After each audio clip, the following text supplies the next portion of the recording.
Hello बच्चों, कैसे हो? आई होप आपकी पढ़ाई बहुत अच्छी चल रही होगी। एग्ज़ाम्स के लिए आप दिन रात मेहनत कर रहे होंगे। खैर, अभी आप लोगों को, बहुत सारे स्टूडेंट्स को ये भी खबर मिल रही होगी कि अभी जुलाई अगस्त में एग्ज़ाम्स होने वाले हैं। बहुत सारे स्टूडेंट्स ये भी सोच रहे हैं कि एग्ज़ाम्स होंगे कि नहीं होंगे। मैं ये कह रहा हूँ बच्चों, जो होना है पूरे इंडिया के लिए एक साथ होगा। आप लॉकडाउन ख़त्म होने का इंतज़ार ना करें, ये कंफर्म मान लें कि आपके एग्ज़ाम्स होने हैं और आईसीआई ने जो डेट दी वही होने हैं। रूमर्स का पार्ट ना बने। बहुत सारे स्टूडेंट्स को मैंने देखा है यूट्यूब पे वीडियो बना रहे हैं कि exams should be shifted to November. Let the ICI think over it. ICI सोच रहा है, आईसीआई के जो काउंसिल मेंबर्स है वो सब आपके लिए सोच रहे हैं बेटा। तो उनका डिसीजन जो होगा सबके फेवर के लिए होगा, पर आप लोग अपना माइंड डिस्ट्रैक्ट ना करें। बस मेरा रिक्वेस्ट आपसे ये है, आप लोग पढ़ाई पे ध्यान दें, आप लोग अननेसेसरी अपना टाइम वेस्ट ना कर दे बेटा। Okay, so stay focused on the studies. जिनके भी एग्जाम्स आने वाले हैं अच्छे से पढ़ाई करिए। ध्यान से सुनिए, ये वीडियो मैंने रिकॉर्ड किया है कस्टम्स का जो एक वैल्यूएशन का पार्ट है, एफओबी वैल्यू में जो cost of transport, loading unloading and landing charge to the port of importation जो ऐड करना होता है, उसके रिगार्डिंग कुछ कंफ्यूजन हो रहा है। जो आईसीआई के आरटीपी ने और सजेस्टेड आंसर ने आंसर दिए, उसको लेके कुछ कंफ्यूजन था स्टूडेंट्स का, तो उनको ध्यान में रखते हुए मैं ये वीडियो रिकॉर्ड कर रहा हूँ स्पेसिफिकली उस डाउट को क्लियर करने के लिए। बच्चों पॉइंट ये है कि क्वेश्चन ने अगर आपको इंफॉर्मेशन दे रखी price of the goods, for example $85,000 दे रखा है, फिर आपको क्वेश्चन ने इंफॉर्मेशन दी कि एक्सपोर्टर की फैक्ट्री से एक्सपोर्टिंग कंट्री तक का, आई रिपीट, एक्सपोर्टर की फैक्ट्री से एक्सपोर्टिंग कंट्री के पोर्ट तक का फ्रेट अलग से दे रखा है। एक्सपोर्टिंग कंट्री पर उन गुड्स को लोडिंग करने का कॉस्ट अलग से दे रखा है। फिर एक्सपोर्टर की फैक्ट्री से, सॉरी, एक्सपोर्टर के पोर्ट से, एक्सपोर्टिंग कंट्री के पोर्ट से इंडियन पोर्ट तक का फ्रेट अलग से दे रखा है, इंश्योरेंस दे रखा है। इन सारे केसेस में कैसे वैल्यूएशन निकलना है, कैसे आपका असेसेबल वैल्यू निकलेगा, उसके रिगार्डिंग ये पॉइंट, ये वीडियो में रिकॉर्ड कर रहा हूं बच्चों। देखना ध्यान से, स्क्रीन पे देखना, मैं आपके लिए वो एग्जाम्पल लिख रहा हूं। अच्छा, जो एग्जाम्पल मैं लिख रहा हूं वो एग्जाम्पल मैंने आपको बुक में भी दे दिया है, नई बुक में, प्लस ये एग्जाम्पल प्लस इसके रिलेटेड जो क्वेश्चंस थे आरटीपी और एमटीपी के कुछ क्वेश्चन, वो मैंने इस फाइल में मर्ज किए। मैंने एक पीडीएफ फाइल सेपरेट बनाया है। अब नई बुक में तो इंसर्ट है ही वो बुक, वो क्वेश्चंस और वो पॉइंट, पर इसका एक सेपरेट फाइल मैंने एक्सट्रैक्ट करके बनाया है, पीडीएफ फाइल। इसको हम हमारे टेलीग्राम ग्रुप जो आईडीडी बाय सी यशवंत मंगल है उसमें हम शेयर कर देंगे, सो दैट उसका लिंक शेयर कर देंगे, सो दैट आप सब लोग वो पीडीएफ फाइल भी आपके एंड पे देख लीजिएगा। तो ये सारे पॉइंट आपके क्लियर हो जाएंगे और डाउट हमेशा के लिए क्लियर हो जाएगा। सुनिए बच्चों, आपको मान लो क्वेश्चन क्या दे रखा है बच्चों, देखिए क्वेश्चन दे रखा है आपको price of the goods, price of the goods दिया है से $85,000। ओके बच्चों, सेकंड दे रखा है इंफॉर्मेशन, ऐसे लिखता हूं, एक्सपोर्टर फैक्ट्री से लेकर लोड पोर्ट, जिस पोर्ट पे गुड्स का लोडिंग हो रहा है वहां तक का फ्रेट दे रखा है। ओके, जिसको आपको समझाने के लिए मैं फ्रेट नंबर 1 लिख रहा हूं बेटा, सो दैट कंफ्यूजन नहीं हो उसके लिए। वो दे रखा है से $12,000। क्लियर। थर्ड इंफॉर्मेशन दे रखी है कि लोडिंग एक्सपेंसेस, लोड पोर्ट पर इन गुड्स को लोड कराने का एक्सपेंसेस, वो है मान लो $3,000। ओके बेटा, ये इंफॉर्मेशन आपको दे रखी है। प्लस आपको दे रखा है एक्सपोर्टिंग पोर्ट से, जिस कंट्री से एक्सपोर्ट हो रहा है, मान लो सिंगापुर से गुड्स एक्सपोर्ट होकर इंडिया में आ रहा है, मुंबई पोर्ट पर आ रहा है, तो सिंगापुर पोर्ट से इंडियन पोर्ट तक का आपको फ्रेट अलग से दे रखा है। ओके, तो ट्रीटमेंट क्या होगा बच्चों? सबसे पहली बात एफओबी का मतलब क्या होता है? फ्री ऑन बोर्ड का मतलब क्या होता है? जिस पोर्ट से गुड्स एक्सपोर्ट हो रहा है उस पोर्ट पे बोर्डिंग कराने का कॉस्ट को बोलते हैं एफओबी कॉस्ट। क्लियर। तो एफओबी 85,000 जो दे रखा हो, तो प्राइस है एक्सपोर्टर की फैक्ट्री तक का, एक्सपोर्टर की फैक्ट्री से लोड पोर्ट पे आया है, वहां लोडिंग कराया, ये सब एफओबी का पार्ट बनेगा बच्चों। तो एफओबी की अगर हम बात करें तो FOB value of the goods कितना है बच्चों? $1 हो जाएगा। इन तीनों कॉस्ट को ऐड करेंगे तो this is your FOB value. अब एफओबी है $1 एफओबी कितना आ गया बेटा? 1 लाख। अब आपको क्वेश्चन दे रखा है, क्वेश्चन गिव्स कि एक्सपोर्टिंग पोर्ट से, port of export Singapore port से, जिसको हम बोलते हैं लोड पोर्ट, जहां से गुड्स लोड हुआ है, से लेकर इंडियन पोर्ट जो मुंबई पोर्ट है मान लो, वहां तक का फ्रेट दे रखा है आपको से $10,000, क्लियर, वो ऐड हो जाएगा वैल्यू में। इंश्योरेंस मान लो अगर दे रखा है तो एक्चुअल ऐड कर देंगे, और अगर नहीं दे रखा तो ऐसे केस में 1.125% ऑफ एफओबी, मान लो नहीं दे रखा।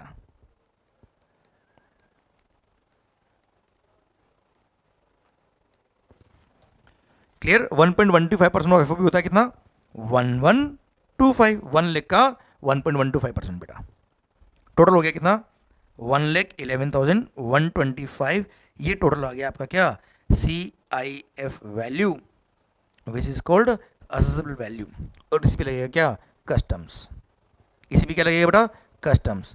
यहां ध्यान रखने वाली बात यह है बेटा, यहां ध्यान रखने वाली बात यह है, ये भी आपकी एफओबी का पार्ट बनेगा और ये भी असेसेबल वैल्यू का पार्ट बनेगा। क्लियर। अच्छा, इस क्वेश्चन में मैंने इंफॉर्मेशन जो दी है वो ये दी कि पोर्ट से एक्सपोर्ट हुआ है। पोर्ट मतलब बाय वेसल गुड्स आया है, बाय वेसल गुड्स आया है, तो बाय वेसल अगर आता है और एक्चुअल फ्रेट अगर दे रखा है तो एक्चुअल फ्रेट हम ऐड करते हैं। क्लियर। पर इसी क्वेश्चन ने अगर आपको इंफॉर्मेशन दे रखी होती कि ट्रांसपोर्ट वॉज बाय एयर, ध्यान दीजिए बेटा, अगर क्वेश्चन ने इंफॉर्मेशन दी होती कि ट्रांसपोर्ट इज बाय एयर, तो ऐसे केस में क्या होता। तो आपको पता है कि ट्रांसपोर्ट बाय एयर के केस में maximum amount of freight loading unloading and landing charge to the port of importation to the place of importation can be 20% of FOB।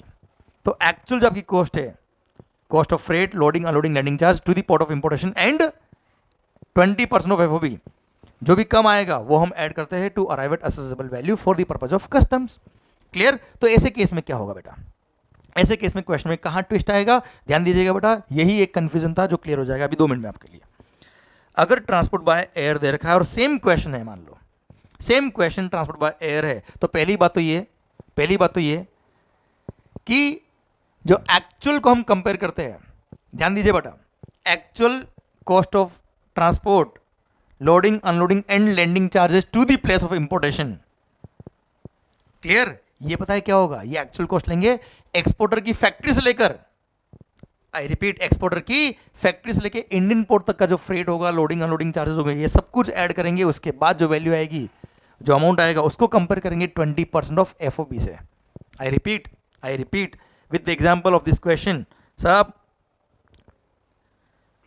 ये 12,000 और 3,000 जो दे रखा है, एक्सपोर्टर की फैक्ट्री से लेकर एक्सपोर्टिंग पोर्ट तक का कॉस्ट, प्लस ये 10,000 फ्रेट जो दे रखा है एक्सपोर्टिंग पोर्ट से इंडियन पोर्ट तक का कॉस्ट, ये तीनों ऐड करेंगे तो आएगा 25,000। क्लियर। ये हो गया उसका actual cost of freight loading unloading and landing charges. अब इस एक्चुअल कॉस्ट को कंपेयर करेंगे किससे, 20% ऑफ FOB से। 20% ऑफ FOB कितना हो गया बेटा, FOB कितना होगा, FOB में तो ये तीनों कॉस्ट ऐड होगी बेटा, क्योंकि FOB मतलब एक्सपोर्टिंग पोर्ट तक का कॉस्ट, और एक्सपोर्टिंग पोर्ट पे लोड कराने तक का कॉस्ट है $1 लाख, तो 1 लाख का 20% होता है कितना, 20,000। तो बच्चों 20,000 और 25,000, विच एवर इज लोअर 20,000, तो maximum 20,000 will be added in the value of the goods. Okay. अब एक और कहानी क्या थी इसके अंदर बेटा, अब 20,000 जो ऐड करना है वो क्या चीज़ है बेटा, बताइए क्या है। 20,000 जो हमने ऐड किया है वो क्या है, total cost of freight loading unloading and landing charges to the place of importation. अच्छा, ये टोटल कॉस्ट है बेटा फ्रेट की, मतलब कहां से कहां तक का है, ये एक्सपोर्टर की फैक्ट्री से लेकर इंडियन पोर्ट तक का कॉस्ट हो गया कितना, 20,000। मतलब जो प्राइस ऑफ द गुड्स दे रखा है 85,000, ये तो प्राइस हो गया एक्सपोर्टर की फैक्ट्री का बेटा, प्लस ऐड करेंगे डायरेक्ट क्या, $20,000 बेटा। क्यों, क्योंकि 20,000 क्या है, एक्सपोर्टर की फैक्ट्री से लेकर इंडियन पोर्ट तक का कॉस्ट हो गया बेटा, फ्रेट वाला। ओके, मतलब वापस से 12,000 और 3,000 ऐड करने की बात नहीं आएगी, क्योंकि उस 20,000 में ये ऑलरेडी इंक्लूडेड है। मैं यहां लिखता हूं आपके लिए आंसर, अगर ट्रांसपोर्ट बाय एयर है तो ऐसे केस में किस तरह से आंसर निकलेगा बेटा आपका। क्वेश्चन में प्राइस ऑफ द गुड्स दे रखा है आपको $85,000। क्लियर। डायरेक्ट यहां पर ऐड करेंगे आप क्या टोटल फ्रेट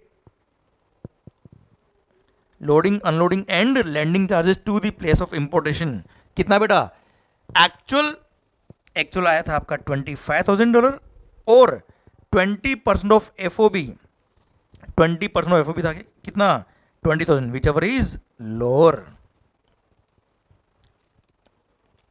हाँ है ना बच्चों, क्लियर। फिर यहाँ पे ऐड होगा क्या, इंश्योरेंस। इंश्योरेंस अगर दे रखा है तो एक्चुअल लेंगे, नहीं दे रखा तो 1.125% ऑफ FOB। मान लो नहीं दे रखा है तो 1.125% ऑफ 1 लाख, 1 लाख हो जाएगा कितना 1125 बेटा। हाँ है ना बच्चों। अच्छा आपने अगर नोट किया हो तो हमने ये तीनों कॉस्ट ऐड करी, तीनों कॉस्ट ऐड करेंगे तो $1,06,125 इज द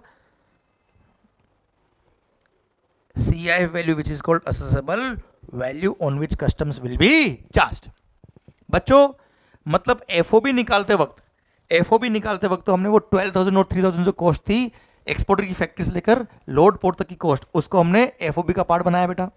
तो 85,000 जो प्राइस थी उसकी एक्सपोर्टर की फैक्ट्री तक का, उसमें ऐड किया हमने सिंगापुर पोर्ट तक की कॉस्ट को, उससे $1 लाख आ गया, $1 लाख आ गया बेटा। $1 lakh is the FOB, clear. फिर जो $20,000 जो हमने ऐड किया बेटा, ये $20,000 हमने 85,000 में ऐड किया है, क्योंकि 20,000 में ऑलरेडी एक्सपोर्टर की फैक्ट्री से लेकर एक्सपोर्टर के पोर्ट तक का कॉस्ट ऑलरेडी इसमें इंक्लूड है। 20,000 में नहीं मान लिया बेटा, क्योंकि जो 20% हमने लिया है ये कहाँ से कहाँ तक का लिया है, एक्सपोर्टर की फैक्ट्री से लेकर इंडियन पोर्ट तक का कॉस्ट है। Clear, this is the interpretation by ICAI, और ICAI इसी तरह से आंसर देना है, आपको ध्यान रखना है इस बात का बेटा। क्लियर, पक्का। तो this is the answer. Last एक और थर्ड केस में शेयर करता हूं आपसे बेटा। Sorry, third case. मान लो क्वेश्चन ने ये नहीं दिया कि बाय वेसल है कि बाय एयरक्राफ्ट है, क्वेश्चन ने इंफॉर्मेशन दी आपको क्या, कि प्राइस ऑफ द गुड्स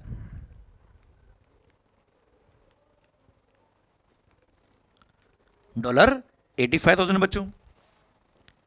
फिर एक्सपोर्टर की फैक्ट्री से लोड पोर्ट तक का, मतलब सिंगापुर पोर्ट तक का फ्रेट दे रखा है आपको कितना, $12,000 प्लस लोड पोर्ट पर इसको लोडिंग करने का एक्सपेंस दे रखा है आपको, लोडिंग एंड हैंडलिंग चार्जेस से $3,000 बेटा। क्लियर।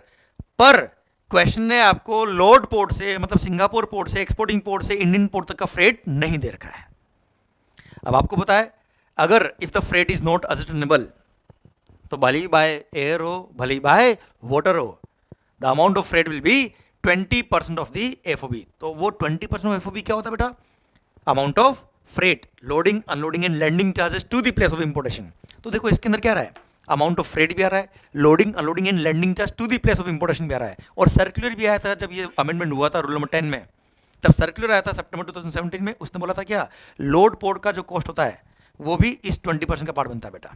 तो साहब क्या होगा, FOB आ गया आपका कितना बच्चों, $1 lakh.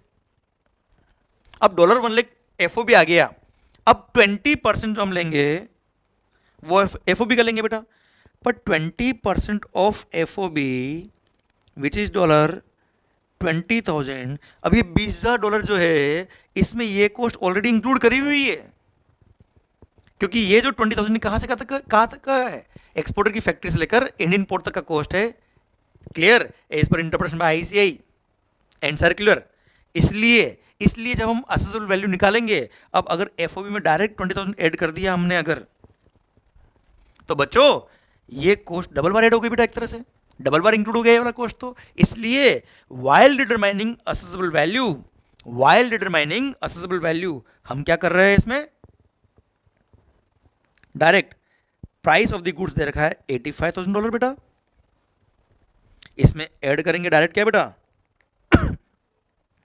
Total freight loading unloading landing charge जो आया हमारा कितना, $20,000। और मान लो इंश्योरेंस नहीं दे रखा है तो इंश्योरेंस भी ऐड कर देंगे 1.125% ऑफ FOB। तो FOB तो कितना है, 1 lakh, $1125 total, 1,06,125 $1,06,125 is the CIF value which is called assessable value in case of customs on which custom will be charged। Clear, I hope you got the entire fundamental. आपको clearly समझ में आया कि picture क्या है बच्चों और किस तरह से आंसर सोल्व होंगे बेटा इसके। ध्यान रखिएगा, ये प्राइस ऑफ द गुड्स जो दे रखा है क्वेश्चन ने, ये एफओबी नहीं है, क्योंकि एक्सपोर्टर की फैक्ट्री से लेके एक्सपोर्टर पोर्ट तक, एक्सपोर्टिंग कंट्री के पोर्ट तक का कॉस्ट अलग से दे रखा है, तो ये प्राइस एफओबी नहीं है। अच्छा, क्वेश्चन ने अगर ये कोई इन्फॉर्मेशन दी ही नहीं है अगर आपको कि एक्सपोर्टर की फैक्ट्री से लेकर एक्सपोर्टिंग पोर्ट तक का ट्रांसपोर्ट कॉस्ट इतना है, लोडिंग कॉस्ट इतना है, ये कुछ दिया ही नहीं है, तो जो आपको प्राइस दे रखा है, जो आपको एफओबी दे रखा है, वही एफओबी हम कंसिडर करेंगे और उसमें फिर 20% ऐड करेंगे बेटा। Okay, clear, done. ओके, अब इसी को आगे और एनहांस करने के लिए मैं कुछ इलस्ट्रेशन भी सोल्व करा देता हूँ, जो आपको आरटीपी एमटीपी में दे रखे हैं आईसीआई ने, उनके सजेस्टेड आंसर में भी आंसर मिलेंगे आपको। तो मैंने जो पीडीएफ फाइल दिया है उसी में आपको मैंने इलस्ट्रेशन 24 दिया है, 26 दिया है, 29 दिया है। ये वो इलस्ट्रेशन है जो अपनी 19th एडिशन जो मेरी बुक है, जो मई 20 के लिए रिलेवेंट थी, उसमें भी क्वेश्चन दे रखे थे बेटा। तो इलेक्शन 24 और 26 के आंसर चेंज हो गए इसकी वजह से, तो मैंने नए यहाँ पे दे दिए क्वेश्चन, और जानबूझ के उसका नंबर भी 24 26 रखा, सो दैट जिनके पास भी 19th एडिशन बुक है अपनी, वो इन इलस्ट्रेशन का आंसर चेंज कर पाए। प्लस इलेक्शन 29 मैंने नया इंसर्ट कर दिया आरटीपी से लेके बेटा। ओके, तो इसमें सारे आपके एग्जाम्पल्स कवर हो जाएंगे। ओके, देखिएगा बेटा, इलस्ट्रेशन नंबर 24 जो मैंने अभी आपको एग्जाम्पल दिए वो भी मैंने इस पीडीएफ फाइल में दे रखे हैं, अपनी नई बुक में भी मैंने इंसर्ट कर दिए, और वही मैंने यहाँ पे भी दिए, देखिए ध्यान से, और उसी के बेस पे ये तीनों क्वेश्चन आराम से सोल्व हो जाएंगे आपके। इलस्ट्रेशन नंबर 24 आपको मिलेगा ये पीडीएफ फाइल में पेज नंबर 2 पर मिला बेटा। An importer from Cochin imports goods from an exporter in US. Okay, the vessel, ध्यान दीजिए, vessel, transport is by vessel, the vessel carrying the goods reaches Mumbai port first and from there goods are transshipped to Cochin port.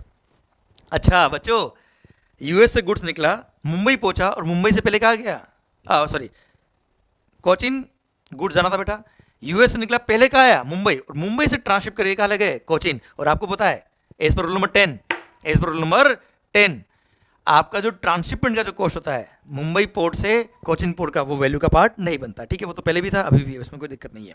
सुनना बच्चों ध्यान से, तो question दे रखा है, determine the assessable value of the imported goods under the customs act from the following information. Okay, माहौल, first point, cost of the machine, cost of the machine हम देख रहे हैं illustration number 24, cost of the machine at the factory of the exporter.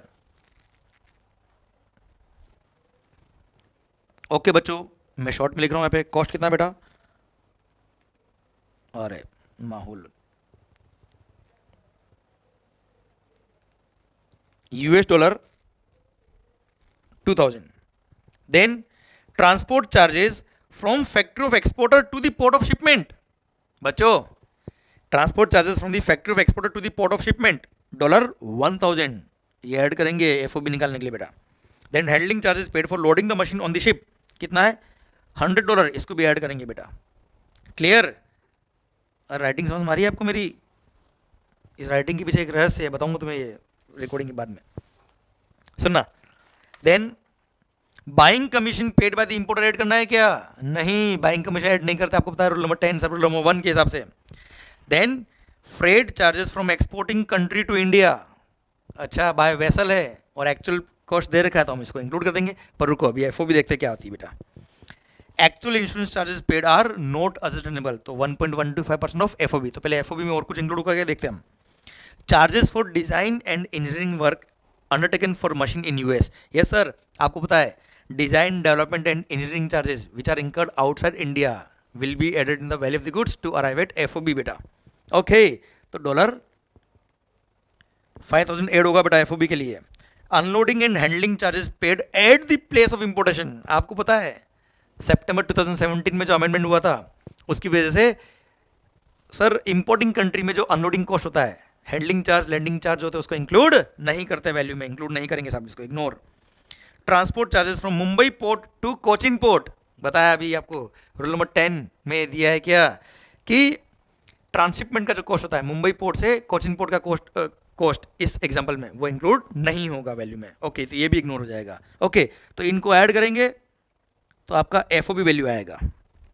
बच्चों जल्दी बताओ FOB value कितना आया, एक मिनट, कॉस्ट कितना है बेटा, कॉस्ट है बच्चों 20,000, गलती से मैंने 2000 लिख दिया बेटा। 20,000 प्लस 1,000 प्लस 100 प्लस 5,000, तो $26,100 is the FOB value of the goods. FOB value हो गया 26,100। ओके, इसमें ऐड करेंगे क्या, फ्रेट चार्ज, सिंस इसमें एक्चुअल दे रखा है, बाय वेसल है, एक्चुअल दे रखा है, हमें कोई दिक्कत नहीं बच्चों, कितना है $2,000 ऐड कर देंगे। इंश्योरेंस नहीं दे रखा है, 1.125% ऑफ एफओबी, एफओबी कितना है 26,100, 26,100 into 1.125, 26,100 into 1.125% dollar, 293.625, 293.625 is the insurance cost आया है। इनको ऐड करेंगे तो जो वैल्यू आएगा वो क्या आएगा, CIF वैल्यू। CIF वैल्यू कितना है बच्चों, 26,100 प्लस 2,000, इनको ऐड करेंगे तो 28,393.625 इज योर CIF वैल्यू। वही आपका क्या हो जाएगा बच्चों, असेसेबल वैल्यू। क्लियर, पक्का बच्चों। तो इसको कन्वर्ट करेंगे, फिर फॉरेन एक्सचेंज रेट दे रखा आपको, rate of exchange to be considered is ₹60, तो मल्टीप्लाई कर देंगे किससे, 60 से, तो आपका आ जाएगा आंसर क्या, 17,03,617.5, जिसको राउंड ऑफ करेंगे तो 17,03,618 is your answer final. Okay बच्चों, this is your assessable value. ये इलेक्शन में 24 खत्म होता है। अब आइए बढ़ते हम कहा, इलेक्शन में 26। ध्यान देना 19th एडिशन में या इससे पुराने एडिशन में जो आंसर दे रखा है उसको इग्नोर करिएगा, आप ये आंसर रेफर करिएगा। ओके बच्चों, 26। और मैंने 19th एडिशन में एक नोट भी दिया था आपको, रूल नंबर 10 सब रूल 2 पढ़ाते वक्त, उस नोट को भी मैंने रिप्लेस किया है, तो जो नया नोट मैंने दिया है ये आप रेफर करिएगा बेटा। Okay, election number 26, Ganesh enterprises India, ये MTP का क्वेश्चन है, नवंबर 18। imported a machine costing $17,000 from Sheraton Corporation US through a vessel. Determine the assessed value of the said machine under the Customs Act with the help of additional information given below. Okay, price कितना बेटा, $17,000। Okay बच्चों, transport charges from factory of Sheraton corporation to port for shipment. Okay, again exporting port से, exporter की factory से exporting port तक का cost का add कर दिया। Freight charges from US to India, इसको रोकिए, अभी देखते हैं, बाद में ऐड करेंगे, पहले FOB निकालना है। Handling charges paid for loading the machine in the ship, handling charges, yes, loading the machine, इसके लिए आपने इंकर किया, इसको FOB का पार्ट बनेंगे हम। फिर buying commission paid by Ganesh enterprises, buying commission value का पार्ट नहीं बनता है, section rule number 10 sub rule number 1। Exchange rate दे रखा है, ठीक है, actual insurance charges paid are not ascertainable, खत्म माहौल सर। तो बाय वैसल है बेटा, ये तो कोई लोड ही नहीं अपने को सर। $17,000 प्लस 850 प्लस 85, तो $17,935 इज योर FOB वैल्यू। बच्चों ये FOB है, इसमें क्या ऐड करेंगे, फ्रेट, क्या एक्चुअल फ्रेट दे रखा है बेटा आपको, US टू इंडिया, यस, ये फ्रूट नहीं लिखा है, फ्रेट लिखा है, ये लो साहब, अभी राइटिंग अच्छी लगी है बेटा आपको, बढ़िया माहौल, ठीक है। कहाँ से कहाँ तक का, US टू इंडिया, कितना बच्चों, $1,700, ये ऐड कर देंगे। क्या इंश्योरेंस दे रखा है, इंश्योरेंस चार्ज अगर नहीं दे रखे तो 1.125% ऑफ FOB, ये ऐड करेंगे यहाँ पे 1.125%, कितना होता है बच्चों, 201.77। ओके साहब, ये ऐड करेंगे, जो वैल्यू आएगी वो क्या होगा आपका, CIF वैल्यू जो आएगी 19,839.77। This is your assessable value, जिसको आप CIF वैल्यू बोलते हैं बेटा। क्लियर, इंडियन पोर्ट पे अनलोडिंग का कॉस्ट अगर दे भी रखा है तो उसको हम इंक्लूड नहीं करते हैं। ओके बेटा, और इंडियन पोर्ट पे वैसे भी अनलोडिंग का इसने एक्सपेंस दे नहीं रखा है क्वेश्चन में, और दिया भी तो हम इसको इग्नोर करते हैं बच्चों। ठीक है, ये आया आपका असेसेबल वैल्यू इन डॉलर, इसको कन्वर्ट करेंगे INR में, मल्टीप्लाई बाय 60 करेंगे, जो अमाउंट आएगा that will be your assessable value in case of customs in INR। Okay बच्चों, माहौल। आइए लास्ट क्वेश्चन की तरफ बढ़ते हम। इलेक्शन 29, इसमें ट्रांसपोर्ट बाय एयर दे रखा है, तो इससे आपको पता पड़ जाएगा जो हमने एग्जांपल लिया वो इस क्वेश्चन में कवर हो जाएगा बच्चों, कि बाय एयर के केस में मैक्सिमम 20% क्या लेंगे बेटा। प्रोडक्ट जेड, ये 19th एडिशन में नहीं था, ये क्वेश्चन मैंने अभी इंसर्ट किया इसको। ओके, आरटीपी का क्वेश्चन अगेन, आरटीपी मई 18 वाली। Product Z was imported by Mr. X by air. The details of import transaction are as follows. Okay, by air transport किया बच्चा इसने, ठीक है।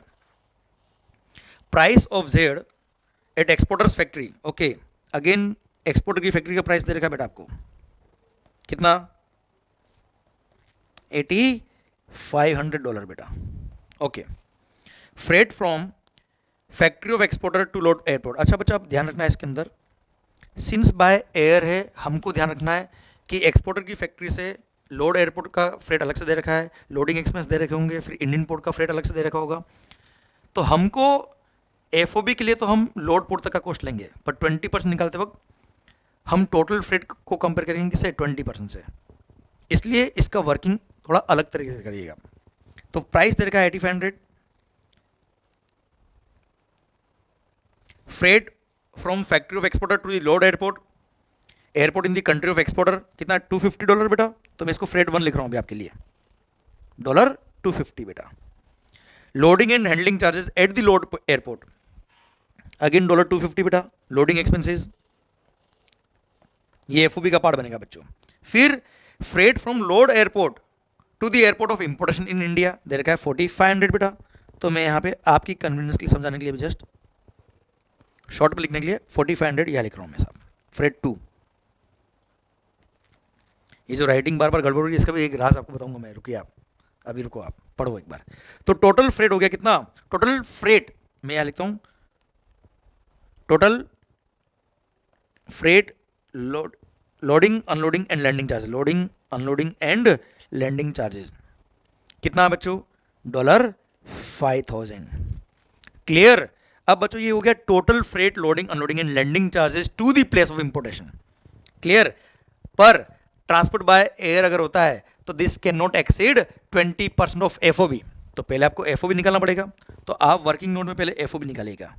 तो एफओबी के लिए बच्चों 8500 प्राइस है, प्लस एक्सपोर्टर की फैक्ट्री से लोड एयरपोर्ट तक का फ्रेट, प्लस एक्सपोर्टिंग पोर्ट पर उसको एक्सपोर्टिंग एयरपोर्ट पे लोड करने का कॉस्ट जो 250 दे रखा है बेटा।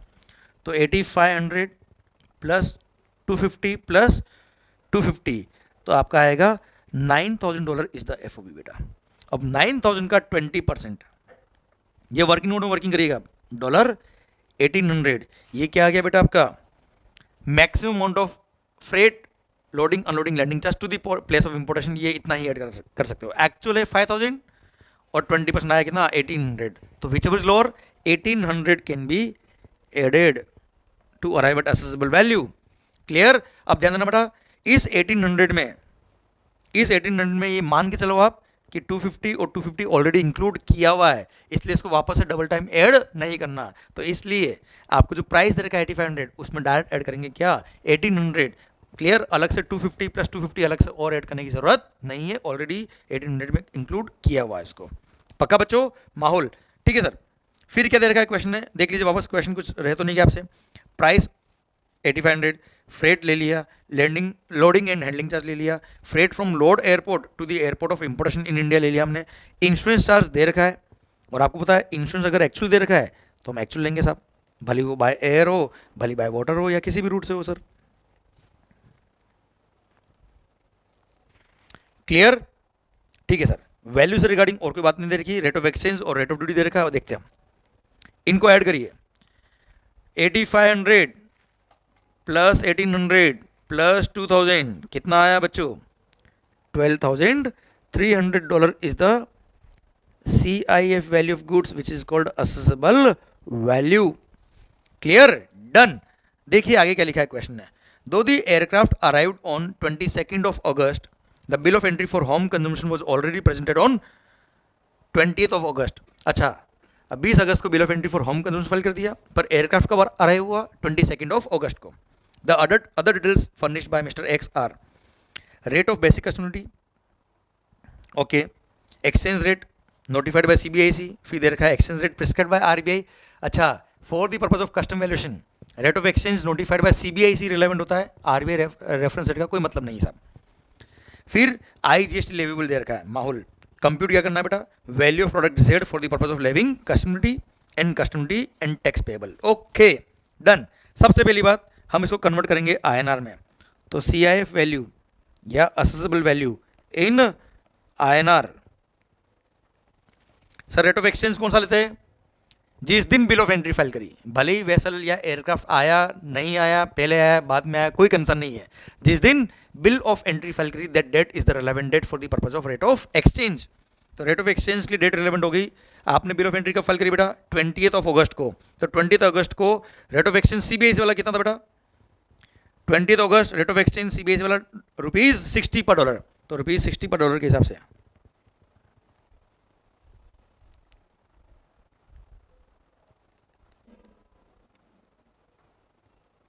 हाँ जी 12,300 इंटू 60 कितना आएगा, 7,38,000। ये आ गई आपकी value in INR, value in INR 7,38,000 बच्चों। क्लियर, ये हो गया assessed value in INR. Rate of exchange खत्म। रेट ऑफ ड्यूटी आपको पता है, रेट ऑफ ड्यूटी के लिए इंपोर्ट के केस में rate of duty bill of entry for home consumption और बाय एयर आया बेटा, तो bill of entry for home consumption और arrival of aircraft which ever is later. Arrival of aircraft is on 22 August, bill of entry file किया कब, 20th August, which ever is later 22 August. तो 22 अगस्त को rate of duty था कितना, 10%, तो basic custom duty लगेगा कितना, 10% of vote 7,38,000, 73,800।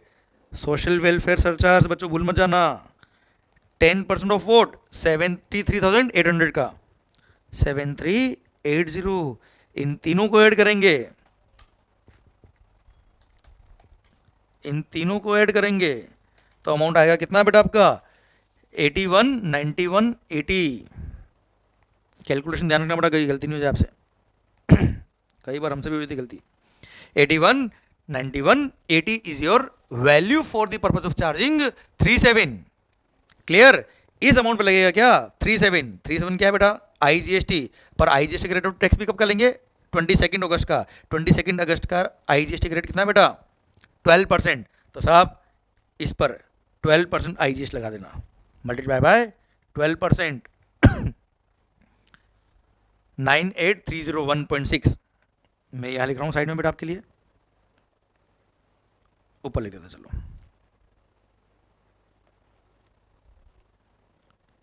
IGST at the rate of 12% कितना है बेटा, 98,301.60 राउंडेड ऑफ टू 98,302 बेटा। हाँ है ना बेटा, क्लियर। और सर इन टोटल ड्यूटीज़ को, ड्यूटी ये दोनों हो जाएगी बेटा आपकी, प्लस ये टैक्स, ये अमाउंट ऐड करेंगे तो टोटल ड्यूटी एंड टैक्स आ जाएगा आपका बेटा। Clear, done. तो मतलब कंक्लूजन ये है कि rate of exchange, rate of duty में तो कोई डाउट नहीं था बेटा। मेन पॉइंट था कि freight from exporter factory to exporter port and वहाँ से इंडियन पोर्ट और एक्सपोर्टर पोर्ट पे लोडिंग कॉस्ट, इनका क्या ट्रीटमेंट करना है। आई होप पूरा अच्छे से समझ में आया बच्चों।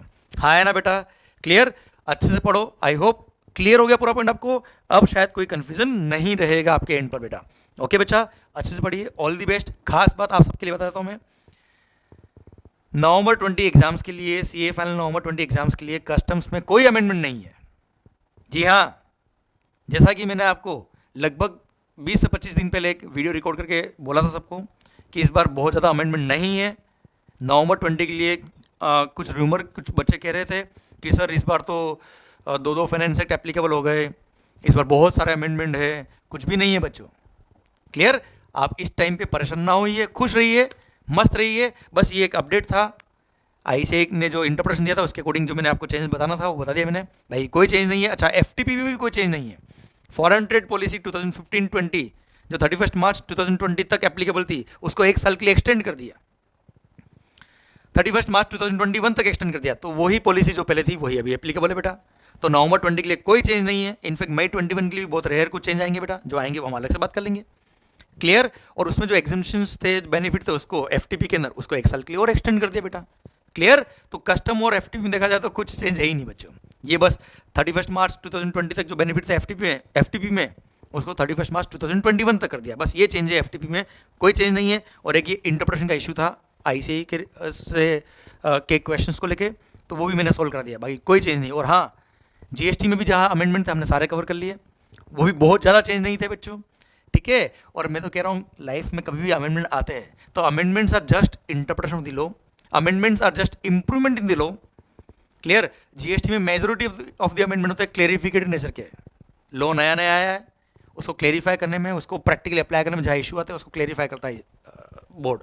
क्लियर। तो परेशान नहीं हुई, अच्छे से पढ़िए, मस्त रहिए sir. Okay, thank you so much, all the best. एक और बात मैं आपको बता रहा था बेटा, इस टाइम को वेस्ट नहीं करिए। देखो बच्चों, जिनको काम नहीं करना होता है उनके लिए 100 बहाने हैं, और जिनको काम करना होता है उनके लिए 100 रास्ते तैयार होते हैं बेटा। एक छोटा सा एग्जाम्पल देता हूँ बेटा। मैं अभी मैं मुंबई नहीं हूँ, मैं अपने होम टाउन, इनफैक्ट उदयपुर भी नहीं, उदयपुर से भी लगभग 55 किलोमीटर के आसपास है फतेहनगर, मैं वहाँ से बिलोंग करता हूँ। इट्स अ टाउन, बहुत अच्छा टाउन है सर। और आपको पता है जहाँ के लोग अच्छे होते हैं वहाँ टाउन भी अच्छा होता है, तो आप समझ रहे हो मैं क्या कह रहा हूँ।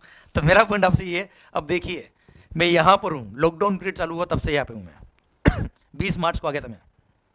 अब मेरे साथ चैलेंज ये था कि नया रिकॉर्डिंग करना है, कैसे करें। तो एक एक्सक्यूज तो ये था कि लॉकडाउन है, कुछ ना हो पाएगा। हमने यहाँ पे अब जिसको काम करने की इच्छा होती है, मैं एक एग्जाम्पल बता रहा हूँ कि आप इस तरह के विलनेस रखिएगा हमेशा। हमारा पूरा रिकॉर्डिंग हो चुका है, नया बैच का जितने भी अमेंडमेंट थे सारे रिकॉर्ड हो गए हैं। अमेंडमेंट लेक्चर हमने अवेलेबल भी करा दिया बच्चों को। अब बच्चों यहाँ हमने क्या जुगाड़ लगाया, मेरा घर है एक और 2 घर है यहाँ पे, दूसरे घर में एक रूम को हमने स्टूडियो में कन्वर्ट किया। यहाँ पे एक टैलेंटेड भैया है जिसको हम प्यार से सिट्टू भैया कहते हैं। तो सिट्टू भैया ने ये रिकॉर्डिंग किया है पूरा, पहली बार उन्होंने क्रोमा ट्राई किया, सक्सेसफुल हुआ। ये क्रोमा रिकॉर्डिंग जो होता है वो हमने सब कुछ पूरा सेटअप यहाँ तैयार कर लिया। अब जब हम रिकॉर्डिंग करने लगे तो ये जो पेन होता है हमारा जिससे हम स्क्रीन पे लिखते हैं, जैसे ही मैंने लिखना चालू किया सब कुछ सेटअप सब रेडी। इसमें एक सेल लगता है छोटा सा, ये सेल बंद हो गया, खत्म। ये सेल ऐसा है जो कहीं अवेलेबल नहीं है, और लॉकडाउन की वजह से कुरियर वगैरह सब बंद है, ऑनलाइन सब बंद हो गया, ये कहीं से भी अवेलेबल नहीं हो रहा है।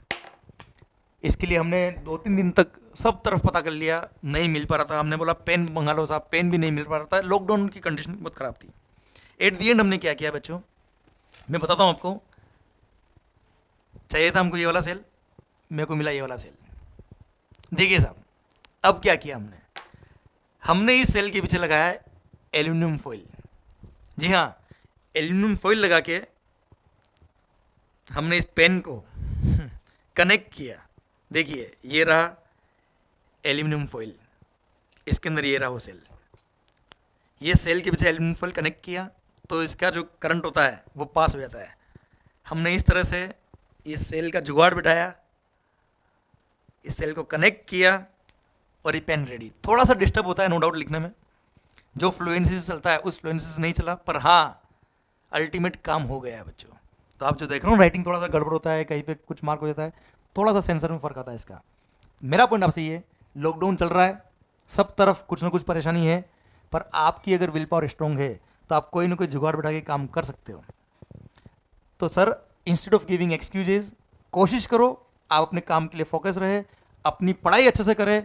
All the very best, do your best, put your 100% energy, और आपको ये लॉकडाउन के बाद अपना इम्प्रोवाइज्ड वर्जन बाहर लेके आना है और धमाके से आपको अपना नाम रोशन करना है, अपने देश, अपने गांव, अपने शहर, अपने घर वालों का नाम रोशन करना है। All the very best, dream big and achieve it. Thank you so much बेटा, ऑल दी बेस्ट।